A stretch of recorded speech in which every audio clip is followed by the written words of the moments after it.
The election in early November continues to be an exciting topic in today's time, of course, and we're pleased to offer a special panel discussion on the 2018 midterm elections and where we're going to go.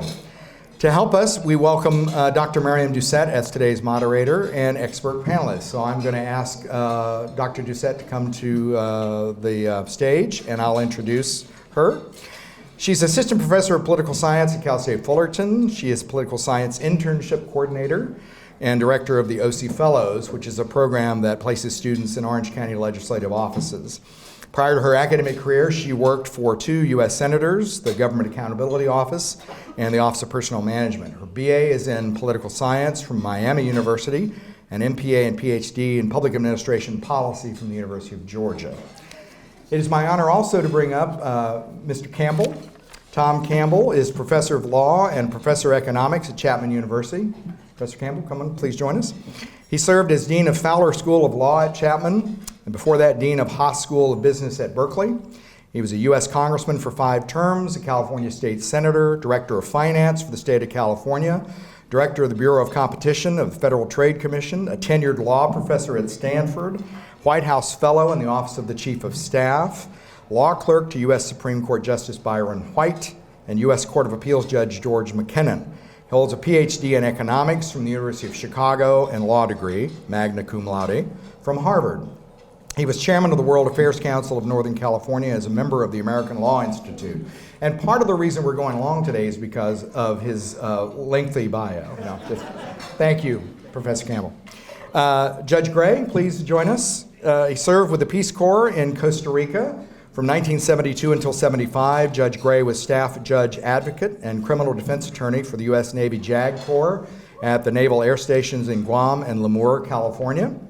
Judge Gray was federal criminal prosecutor with the U.S. Attorney's Office in Los Angeles. In 2012, he was Libertarian candidate for vice president, along with Governor Gary Johnson as candidate for president, and the current chair of World Affairs Council, Orange County. And then we have Loretta Sanchez. Loretta is a business person. Prior to her work in Congress, she was a financial manager at OCTA, Orange County Transportation Authority. She received industry recognition when the state of California selected her to independently review the financial status of Orange County's first toll road to save about $300 million in financing costs. Loretta attended Chapman University in Orange, where she was selected in January 2002 to serve as the university's first Latina member of the Board of Trustees. She received her BA in economics in 1982, voted Business Student of the Year, then entered American University in Washington, D.C. to obtain her master's in business administration with an emphasis on finance, which she received in 1984. So pleased to have you. And our final panelist is Carolyn Cabecci. Carolyn, thank you very much. Carolyn is the former mayor of the city of Orange and now leads Orange County Taxpayers Association, OC Tax, as its president and CEO. She came to OC Tax with over a decade of public policy experience gained from serving on numerous city, county, and regional governing boards. Now with this esteemed panel and moderator, let's give them a hand and we can get the program started.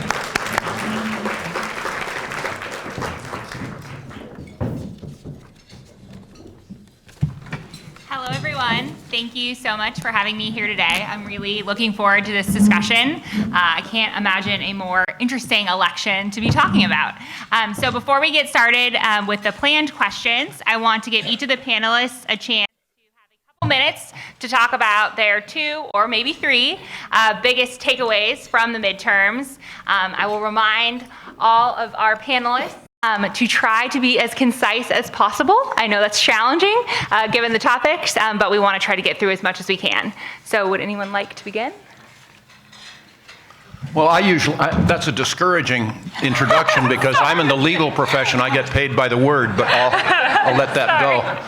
I must confess I'm a bit surprised that you would want to listen to me up in a panel of this kind because I've run in 3 elections and I've never won any of them. Maybe it was because my campaign slogan is "We all go to gray eventually," and it just didn't quite catch on. But that's why it shows up. I did come in 3rd for Vice President of the United States of America in 2012. I agree it was a distant 3rd, but that is what it is. The overview from my standpoint, and it just overviews everything is the polarization that we are seeing in our country today. And from my perspective, there are probably 4 reasons for it. One is the gerrymandering has just gotten completely out of control. By the way, it started with a fellow who was a delegate to the Constitutional Convention called Elbridge Gerry, and he eventually became a governor, and gerrymandering took off from his. But that's got to change from my standpoint because it's harming us all. The other is the focused media, that I made a big mistake maybe 15 years ago when cable TV came out, thinking, oh my goodness, we're going to have so many choices. We're going to be able to see this aspect and that aspect. And that was simply flat out wrong. That now we find these various media will actually hone in exactly on you and your thinking, and then we'll put those blinders on, and it's us against them to a great degree. Honestly, groups like OC Forum here, or you mentioned that I'm the chair now of the World Affairs Council of Orange County, and we're partnering. These groups bring out nonpartisan types of information. We need more of them, and I salute the Orange County Forum for this. And then the other, of course, the presidential debates, I'm a libertarian, there are others too, the Green Party or whatever, are simply not seen as viable unless they're participating in the presidential debates. And the Commission on Presidential Debates is completely controlled by Republicans and Democrats, to the degree that even their documents say, we are a bipartisan organization to get Republican and Democratic words out to the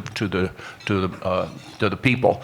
And that simply must change, to the degree that we have to have the criteria be any political party that's on enough ballots in enough states, technically to win the presidency, technically to win the Electoral College, should have a seat at the table. And we brought a lawsuit in that favor. It cost me a lot of money, and we failed every way around. We must, for the benefit of our country, bring in more voices into this, which will bring the radical elements closer together. So, what happened in this past election? Obviously, it was President Trump. I didn't vote for him, but he is the President of the United States of America, and he is divisive in a lot of ways. I think he's done some really good things. I think he's done some things that I strongly disagree with, but I wish the hell he'd shut up.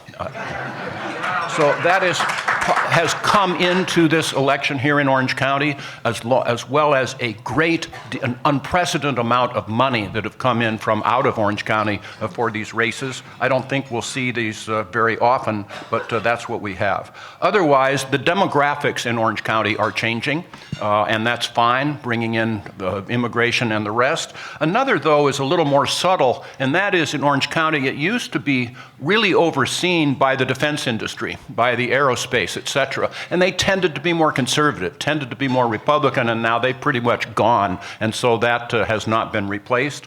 The last one I'll mention, and then I'll retire, is the lesser home ownership in Orange County. And if you own a home, you're more a stakeholder, you're more a part of this. So honestly, the decision of a voter, I vote that you pay more taxes, is really easy. And that's pretty much what we've come to. If you don't own a home, sure, increase the property taxes, sure, increase these various other things with bond issues, because I don't have to pay it. And so I think that change has made a substantial difference in our elections here in Orange County. That ends my presentation. Okay, thank you, Judge Gray, for your observations. Carolyn, would you like to? You know, it's interesting. Uh-oh. I'm on now? Okay. Am I on? It's very low. I have a really large mom's voice. It's not on. Yeah. All right, this is much better. Yeah, it's not on. Sorry. Libertarians to the rescue. Yes. Hey, I vote libertarian quite a bit now. I will admit I was going to say. You know, it's interesting. You know, I found it fascinating since the election. I've been in a lot of different groups and in a lot of different committees trotting, and it's been fascinating to me to sit with Republicans from a lot of different groups and have them have this like horrified, oh my God, what just happened to us look on their face. And for a lot of us, you know, we've been watching the march to this for years, and you just have to look at the data and the numbers. And we've all, those who've been following voter registration changes in the cities, we've all seen this coming.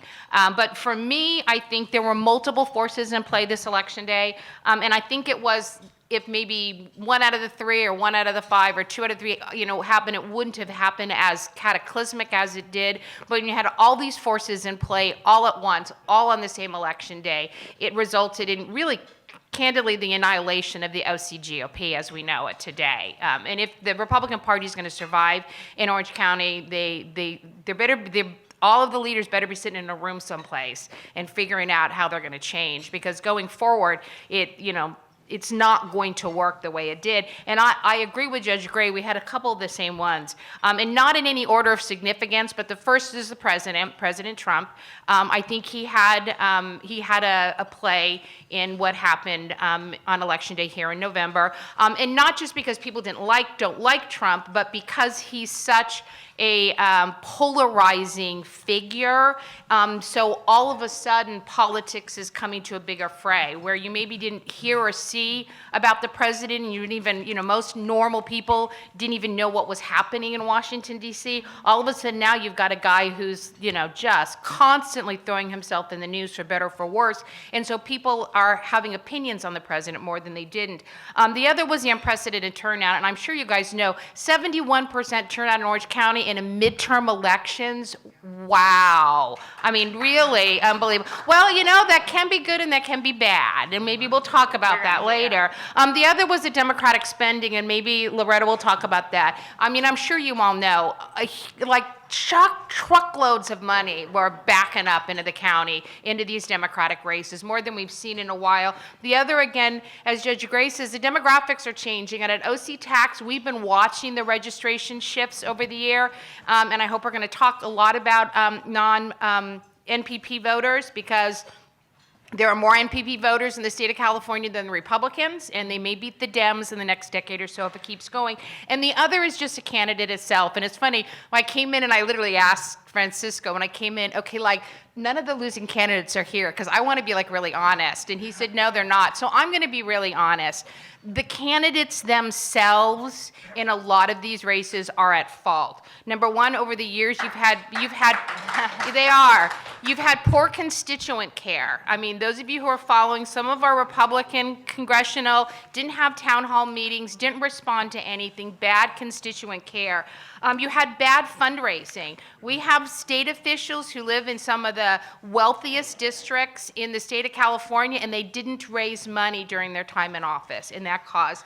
And then the other ones, you just had candidates that were unappetizing to voters. And I know a lot of us are maybe inside politics now, but when you go and talk to normal people, and as a former mayor, I get stopped in Target and Home Depot still. So I'm talking to the normal people.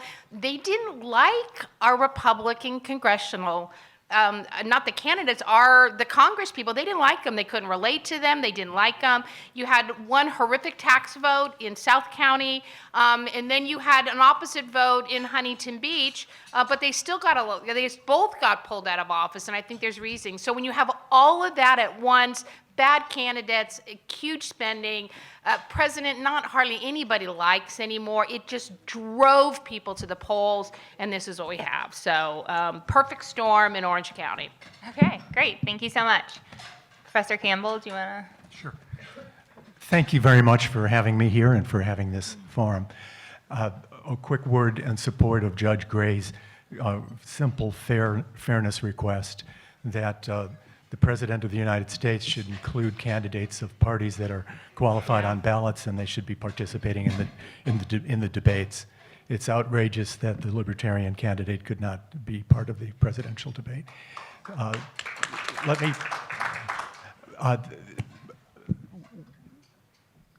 don't know very many Democratic friends of mine who are pleased with single-party rule in Washington.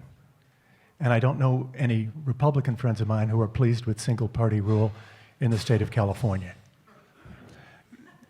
Now, the people changed the single-party rule in Washington this last November.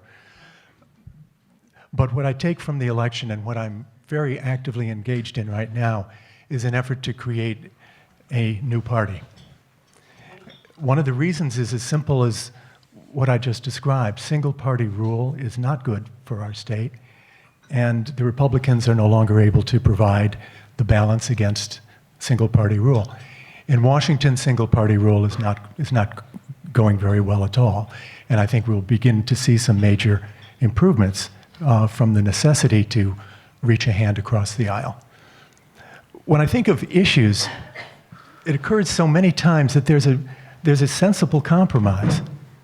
But the two parties have been driven so far to their extremes that it's death, political death, to advance the compromise. An example that springs to my mind is the one on global warming. It makes eminently good sense to have a carbon tax which is imposed across the United States, all states, because it's a tax that could be used to offset imports from countries that don't have a comparable carbon tax. It would be much more efficient than cap and trade because a carbon tax creates an incentive to continue to innovate in pollution diminishing technology. Whereas if you have cap and trade, you set the cap and then there's no further incentive to come below the cap. But the problem with a carbon tax, despite its being supported by Nobel Prize winning economists, is that no Republican can say the word tax and I'm in favor in the same sentence. And every Democrat is afraid that they will be labeled a tax and spend Democrat. And so we have let the iconography, the creation of the words to govern our public policy. And I don't see that changing. So my hope, and with this I'll conclude, is that the third way, a new way, would be available for those who are fiscally conservative and socially moderate. I never quite understood why you had to be pro-life in order to be for a strong defense, or why you had to be against any form of gun control if you wanted to balance the budget. These don't have to come from the same column, but they do due to the orthodoxy of the two major parties. It can be done in California. 62,000 signatures is all that it takes, and we can create a new party. Okay, thank you. Congresswoman Sanchez, what are your thoughts on this recent election? Yes, so that's the title of the thing. I hope so I'll give you my reflection at a national level and then maybe what happened in Orange County real quickly. But I hope one of the things that we really should get to is what does this mean? I mean, what does it mean to us as people in Orange County? What in particular happened and what we can see coming out of Congress, for example, as well as out of Sacramento. So I think on a national basis, there were several things. The first is, we saw them on January 21st, the day after President Trump was inaugurated. Women of all stripes going out and marching. And those women were angry. They were very, very angry. Now, think about this. President Trump was elected because 90% of the Republicans who showed up to vote for that election voted for him. So he did not get elected by the fringe, okay, or by the Trumpsters. He got elected by Republicans, to tell you the truth, and by some working class Democrats who were just tired of getting the short end of the stick. So, but women, for some reason, felt just a repugnancy in some ways towards him as they saw him unroll during the transition and what he was really about and the sex tapes and everything. I think women really started to get angry, and they came out and they showed it on the 21st. And they said, we're not going to take that type of thing going on in our lives. And of course, Me Too gets wrapped up in that as it comes along, etc. Those same women who were angry on that 21st were the same women who continued to be angry, and they were actually the women even here in Orange County who moved all of these elections. I mean, you couldn't get rid of them. They were just, where can I go? Where can I phone? They would walk into campaign offices, and they were so angry. And remember what happens. So the Senate gets a third of its members up for election, every election. So they have 6 years, a third of them come up. The presidency is every 4 years. The full House is every 2 years. So these women who were angry, in particular at Trump, took it out on Trump by doing the only thing they could do, which was to vote people who were in this election. the House members. And that's why we saw, I think, such a passion and such a switch where all of the congressional seats here, for example, are now held by Democrats. So the women, and I even heard this from a Republican who was on the ballot here in Orange County, and he said to me, male, and he said, the 30 and 40-year-old Republican women are very angry, and they are voting for Katie Porter. And in fact, when we're going to get those numbers back, that's what will have happened. This was an election, in particular, for Democratic women, because women were angry. And as we see Trump in this next 2 years, I don't know if it keeps going as strong as it is, but if he doesn't change what he's doing, it's not only going to be at the national level, but I think it will continue to be at the local level. The second thing we had that we'd never seen was money. Money in all the elections. I mean, I'm a good fundraiser, and you all know that. For 20 years, there really was no Democratic Party in Orange County, and I had to raise the money and protect myself, and I had to give the money to the other candidates, and I had to put in the field operations, and I had to. And I did it because I wanted to get reelected. But the answer was that here in Orange County, we didn't have that kind of money. But if you go back and you look at the amount of money that was put into the congressional races across the country for Democrats, it's astounding.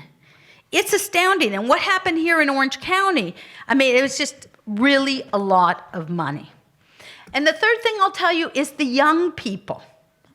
You know, because I don't know that they came as in a percentage higher because there was also an increase in other voters.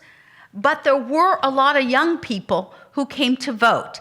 And they get their information in a different way than the normal voter that someone like a Rohrabacher was used to dealing with, right? So though that combination of things happening here, plus the fact that I think Democrats had better candidates. I won't say that in each race we had the best candidates, but better candidates than most of the Republicans, I think was an indication that they would win here. And I'll end by giving you an example. I believe that young Kim in the Royce seat was a good candidate, a really good candidate, okay? She had worked the district for Royce for years. She was a woman in the year of the woman. She's Korean American. She doesn't scratch the nails on the blackboard most of the time for most of us. That Gill seat, that Cisneros seat that came in at the very end.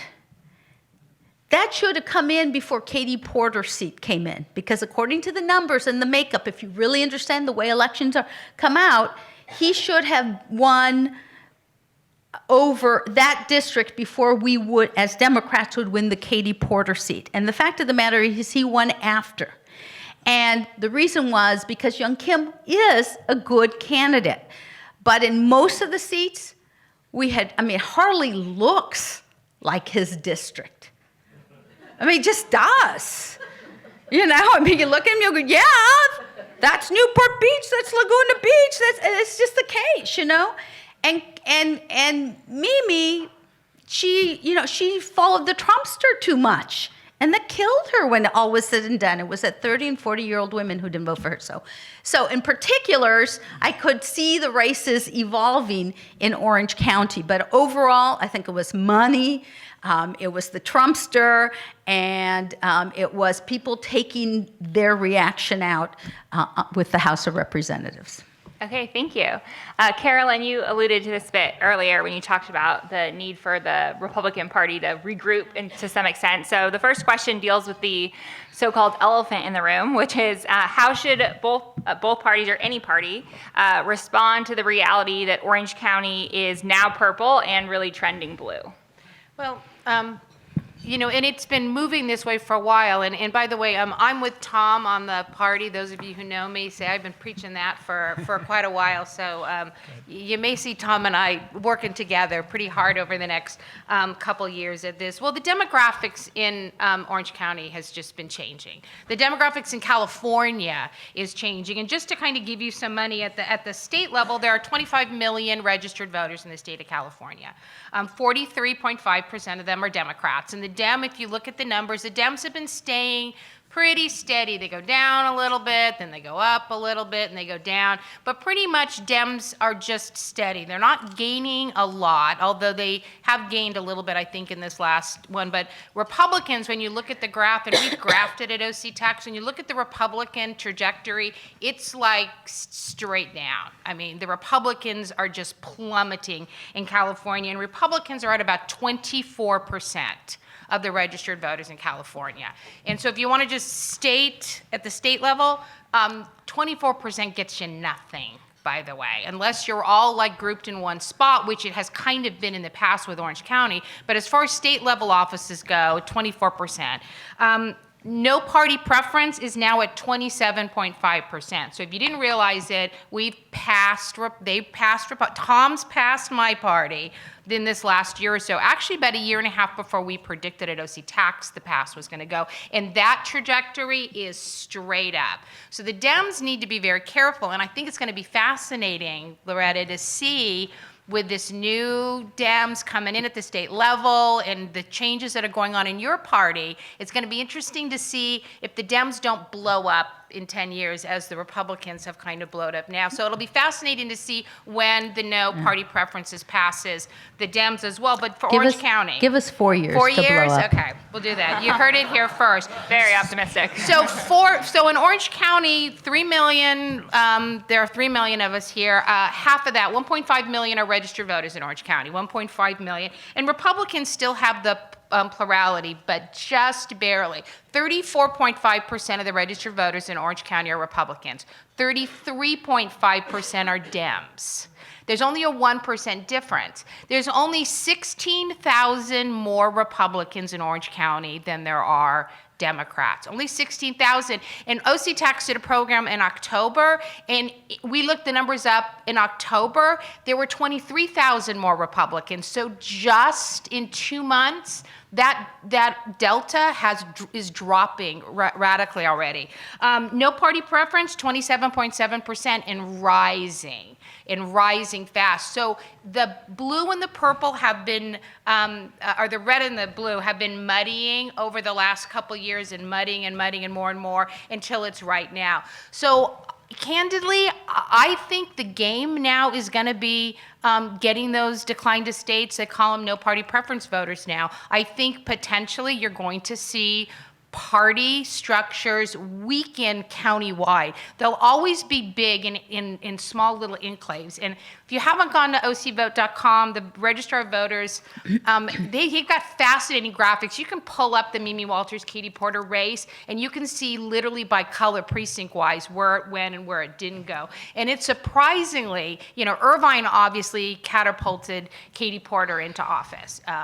Mimi took, the Tustin, although there were some orange sections that went for Katie as well, too. Anaheim Hills, all that area to the east, the wave kind of didn't go. It kind of half went.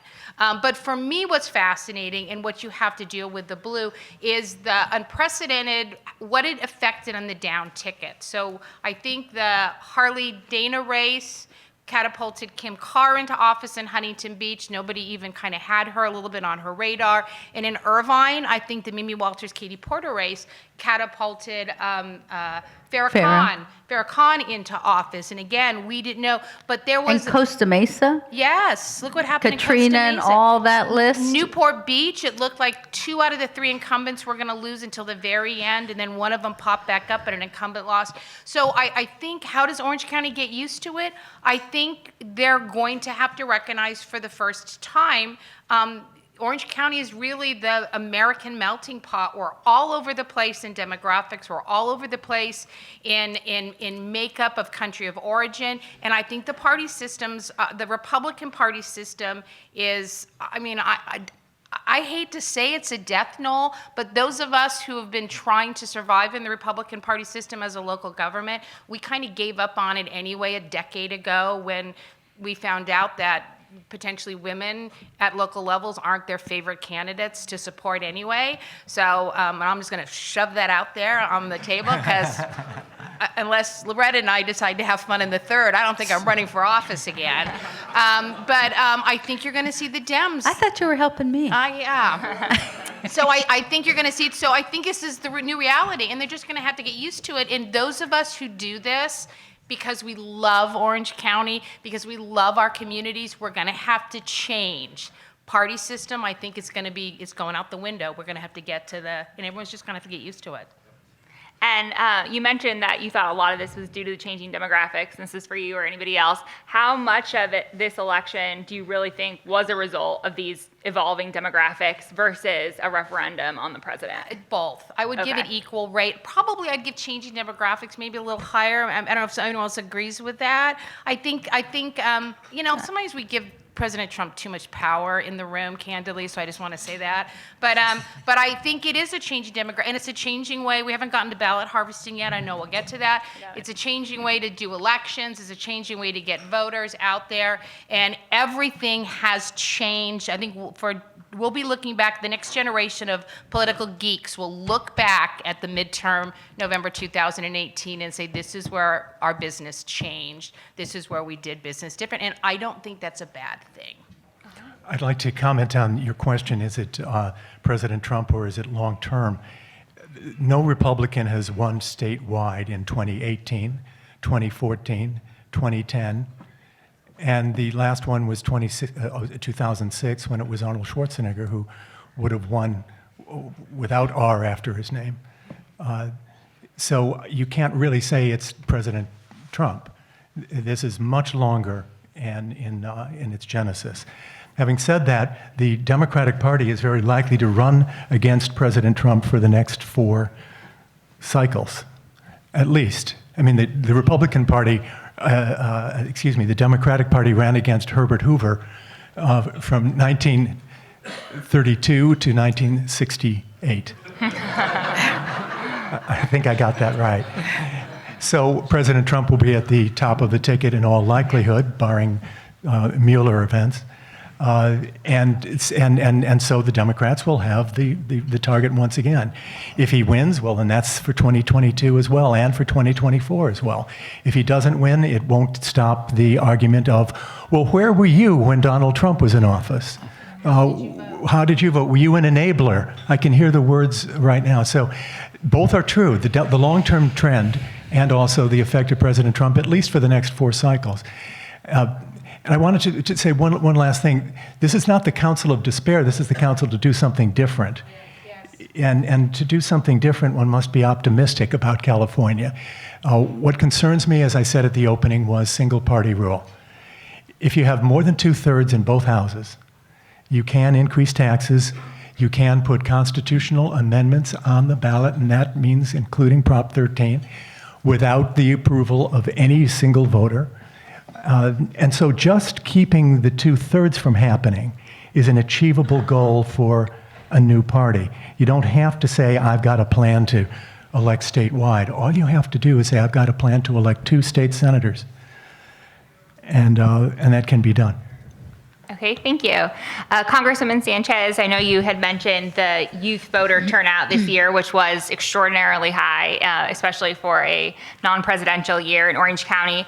Do you, and this is for anyone on the panel, think this was an unusual occurrence in response to the current political climate, like you said, people being angry, or do you think it's a growing trend? And if it is a growing trend, what policy issues will legislators need to focus on to capture the youth vote? I believe it was a matter of money in our particular case here in Orange County. I mean, let's face it, most campaigns have just so much money, and most of them go to persuade those who they know will show up to vote. I mean, that's who everybody targets. And I never did that, otherwise I would have never won, right? But young people, they're kind of like, in most races, an afterthought. Again, not by someone like me, but that's just the way, the money lasts so long. And so I think what happened this time was we had a lot of money come in. And we had so much money come in and so many volunteers in every congressional race across the nation practically that we were able to talk to the young people and talk to them in the ways that they know how to be, you know this. This is how we talk to them because they have their nose right there on their phone. It's now permanently attached there. Right? And so we engage them. We engage them and we engage them and we engage them. We engage them in the way that they want to be engaged, which is this way. And I think that as long as there's enough money in a campaign, that they can be engaged and they can be reminded. But I think the biggest difference we saw was the fact that that we talked to them.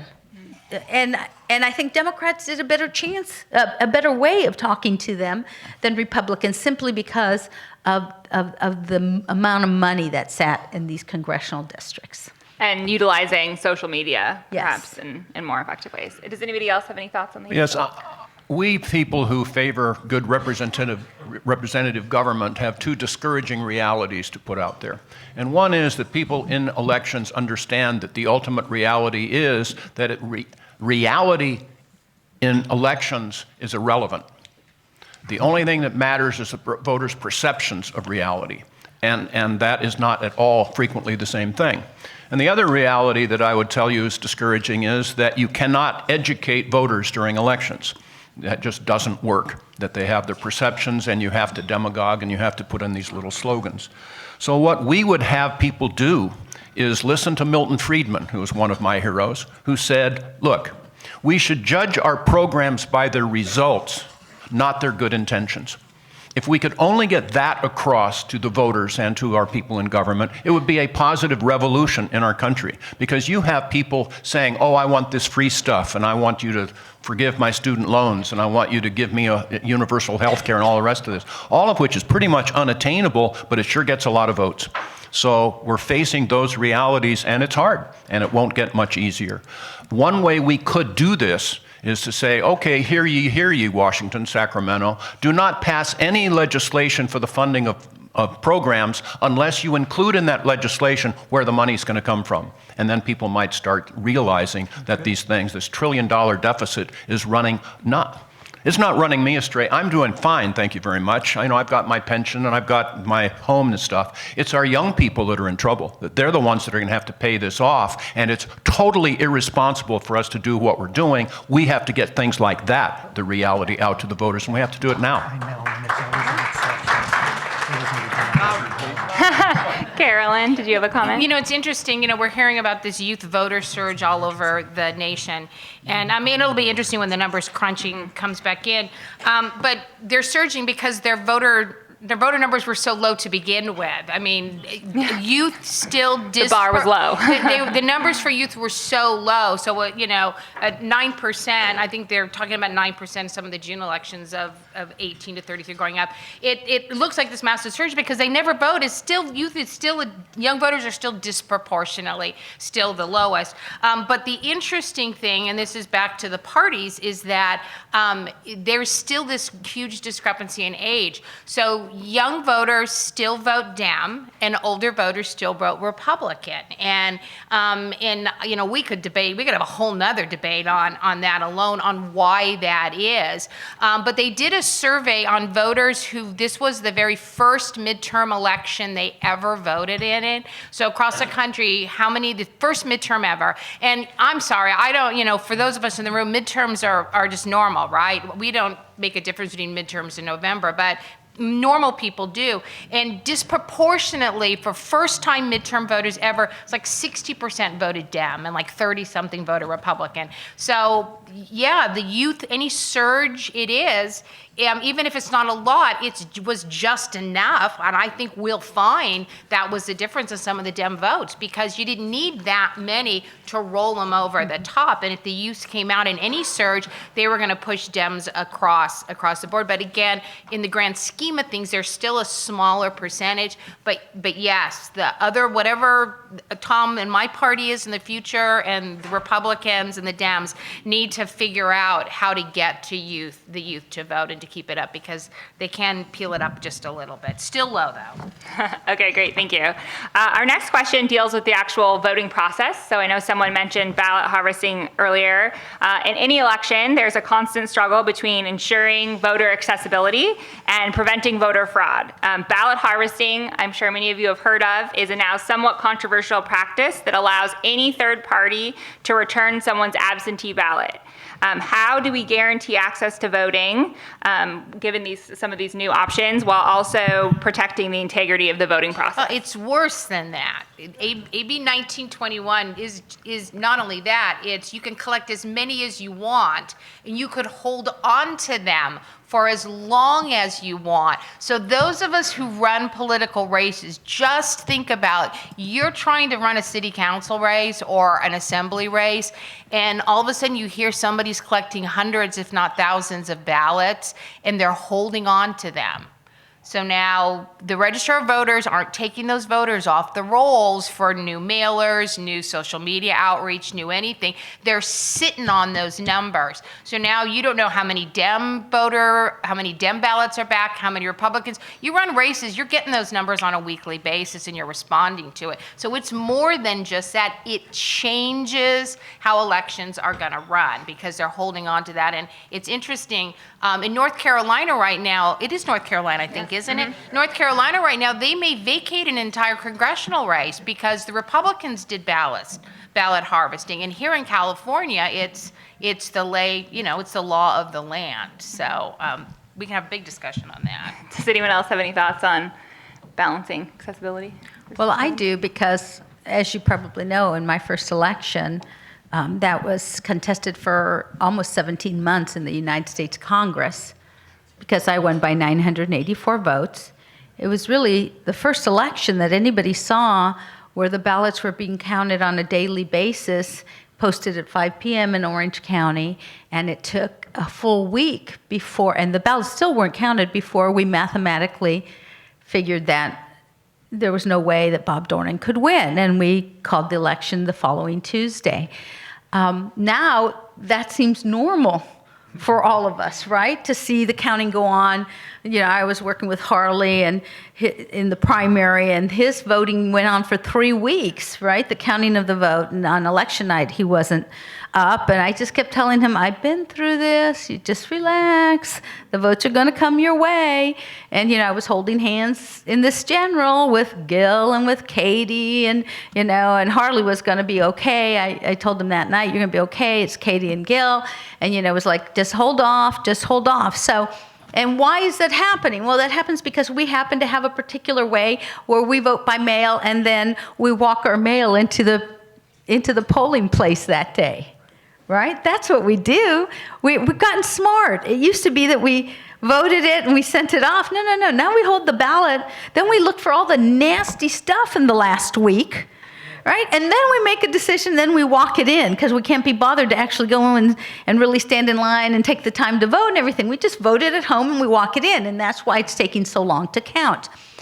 So I will tell you that the harvesting is very controversial. I mean, it used to be that daughter of a mom, my mom's 81, I could have her sign it, and then I would sign on the bottom saying, I'm the daughter, I'm going to drop this in the mail or walk it in or what have you. Now anybody can come and collect your ballot for you, etc. And it does lead to, you know, some things that I get worried about. I get worried about, for example, in 2010, I ran against Van Tran, okay? And I would have people, Vietnamese, by the way, I beat him because I beat him in the Vietnamese community, you know? But I had Vietnamese calling our office saying, I'm in the closet, they're knocking on my door to get my ballot. No, really. In Vietnamese to our Vietnamese workers, because we did a lot of outreach. And at that time, it was not allowed to do that, right? Now, it's allowed to come to the door and say, can you fill out the ballot, and I'll walk it in for you. So I think we really have to think about, yes, we want to make it easy for people to vote, but at the same time, Seriously, I do. We really want to make it easy. Isn't that elitist, Missy? You know what? It's interesting because I could debate both sides of this. I could debate both sides of this. Look, I used to walk door to door, and some people would be against me, and I would say, even though they were going to vote against me, I said, well, I hope you'll do your civic duty and you'll go to vote. Yeah, I would prefer to see, people go and vote. Yes, it's true. We don't educate it. A lot of them just, eeny, meeny, miny, mo. I'll tell you the way voters vote. They generally don't even vote by party a lot of time. They vote like, do I recognize the name? Hello, ID. How much do they know your name? Is it a woman? Oh, okay, not enough women. I'll vote for a woman. Is there a Hispanic in the race? Is there a whatever in the race? I mean, that's the way most voters, up until this election, maybe. I mean, they were paying a little bit more attention because the Trumpster does so many crazy things, talking about he should really zip the mouth for a while and we might all be better off. But up until this election, people weren't that concentrated on what the heck was going on. That's all I'll say.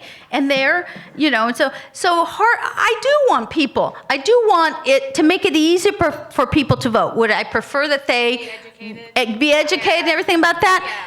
Yeah, but are we going to judge? Oh, you only have a 6th grade education. Oh, you can't read, therefore you couldn't possibly know who would make a better congressperson. No, I don't think we want to go down that way. We don't want to go back down that road. Okay, we have unfortunately reached the end of our time for formal questions, so we're going to open it up for Q&A. I'd like to make a comment quickly on this, if I may. I was a sitting trial court judge for 25 years here in Orange County, and I learned very quickly that judges have 2 really important mandates. And the first is to do justice under the facts and under the law of the case. But the second is equally important, and that is to have anyone who cares believe that we have a perception that that justice is being done. Equally important. And it's the same thing with regard to voting. I don't know about voter harvesting and fraud and the rest of that. I have no access to information, but I do know that there's a great number of people out here that feels that there's fraud. And we have to put in a system in which not only there isn't fraud, but people perceive that there isn't. So how do we do that? I don't know, but let's get people together and focus on that. One thing, it stands out. That look, you have other places, North Carolina, whatever, that get involved in trying to keep people from voting right before the election. And the answer is no. But now is the time to set up, we have another election 2 years from now, so let's set up a system now in which you can show some form of identification, show that you're qualified without costing anything, but we have a vested interest in doing this. We haven't, but now is the time. Okay, thank you. All right, does anyone in the audience have a question for the panelists? She's going around with the microphone. Sorry. Hi, I'm Larry Tenney. I've been doing politics in this county since 1986, and you all are kind of talking around this a little bit, but really this happened because of the ground game that went on here in Orange County. I've never seen a ground game on the Democratic side like we did this time. Back in the day, Joellen and other, remember, the Republicans used to have a woman named Marcia Gilchrist. She was the queen of get out the vote. The parties in this county have done little in terms of ground game, but the DCCC sent people here and established an outpost in combination with groups called Indivisible that started 2 years ago. And that's the difference that was made on top of all the things that you guys are talking. Candidates, politicians have to get out in the streets because the people are getting out in the streets. It was a thing of beauty. I mean, as just a political geek, it was an exquisite campaign on the Dem side.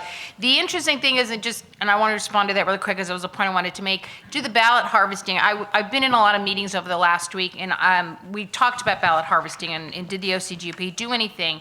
And they tried it in the Josh Newman recall, and they found out that Republicans do not like to give their ballots to people who come knock on the door. You go to an elderly Republican home and you don't know them, and it's like, okay, my concealed weapon is coming out, and if you're not off my porch in 5 minutes, there's going to be problems.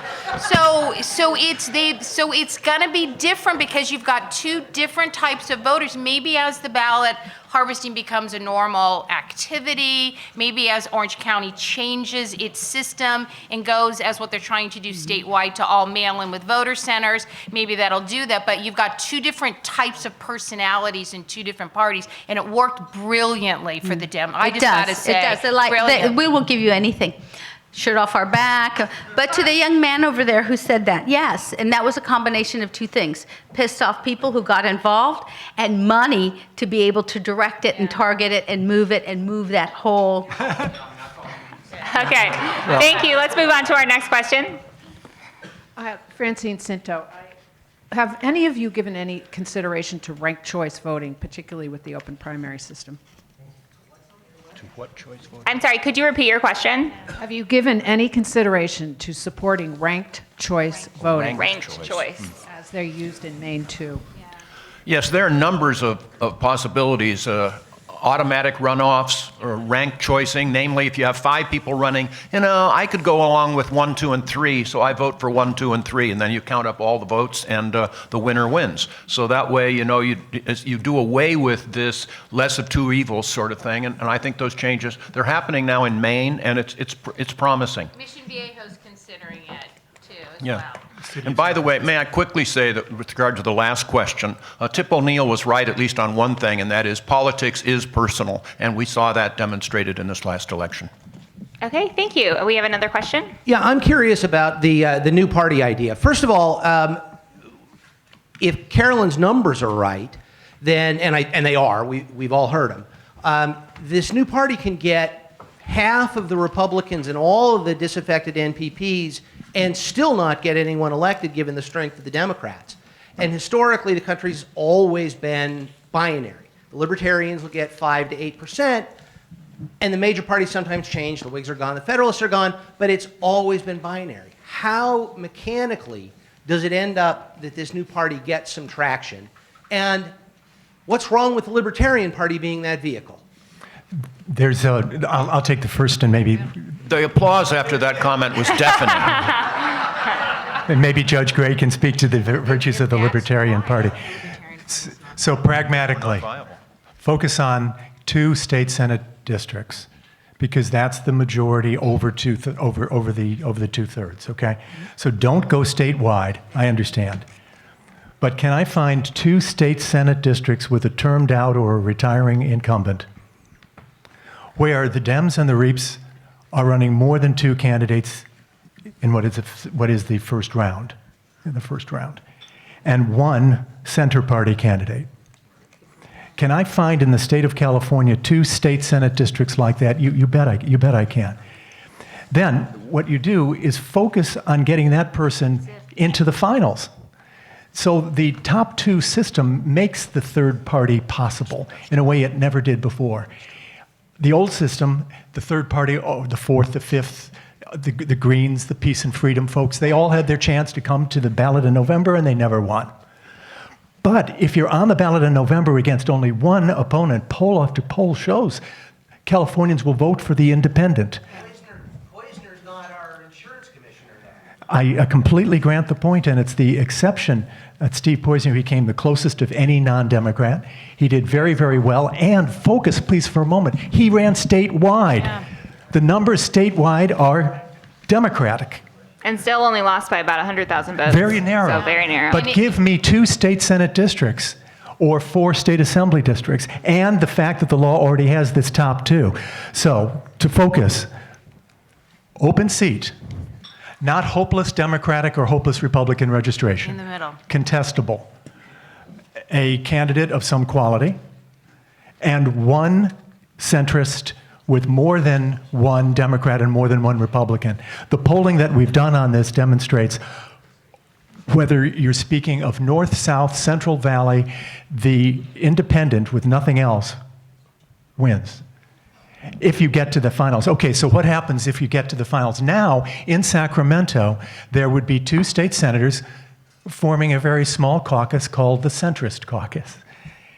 And neither party can do without them if they intend to get a tax bill through, or a regulatory bill through that the courts would determine is a tax bill, or to put a ballot initiative for a constitutional amendment on the ballot. They would have to come and deal with the centrists. Lastly, I'll let Judge Gray speak to the merits of the Libertarian Party. Let me say, I have nothing but respect for Judge Gray personally and for the tenets of the Libertarian Party. I believe we need something new or we won't capture the energy we've been talking about. All right, Judge Gray, you get the last word, and then we have to wrap up. Thank you for that, Tom, deeply. Breaking news. If I have anything to say about the Libertarian Party in the upcoming presidential election, it is that we will focus on 5 small states only. And we will focus on winning at least 3 of those, 2 of those. And if we do, the chances are pretty strong that neither the Democrat nor the Republican nominees would have enough electoral college votes. And then no Republican would vote for the Democrat, no Democrat would vote for the Republican. The Libertarian candidate would win the presidential election. That's going to be the strategy. And it's exactly for that reason that you mention it. Okay, good. We have time. We have time for one more question. Okay, before we do this very last question, Professor Campbell did want to make a little announcement. Oh, simply that I brought handouts. So I just happen to have 80 And he handouts. has great handouts, too. So please, if you're interested, it also tells you how to contact me. Also, we need a name. So We're going to have to poll for that. I think we're going to have to poll for that. So thank you very much. If you'd like, it's there. I appreciate your taking it. All right, here's our last question. Greg Rass from Mission Viejo. We do have 5 Republicans on our city council, so we're the last red in the county, I believe. But at the national level, yes, Katie Porter, 3 times they came to my house, and Mimi, her group never showed up. So it's amazing ground game. But at the national level, the Republicans deserve to win. They never got on board with Trump. They didn't pass the Health Care Act. They didn't pass immigration reform, and they kept spending money like drunken sailors. So they deserve it. I think this group we have now with split leadership or in Washington, D.C. is going to actually do a pretty good job. So I'm excited about that.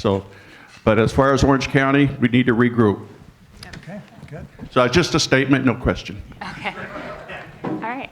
Okay. Okay, let's thank the panel and Dr.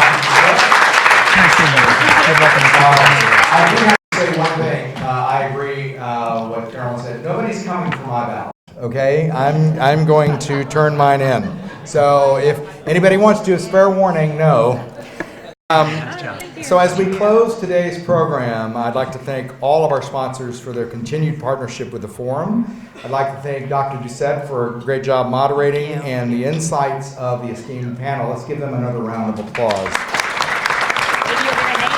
On a special note, the Orange County Forum would like to extend a very special thank you to friends at Cox Communications. With their assistance, the OC Forum has been broadcast on local TV and on-demand channels.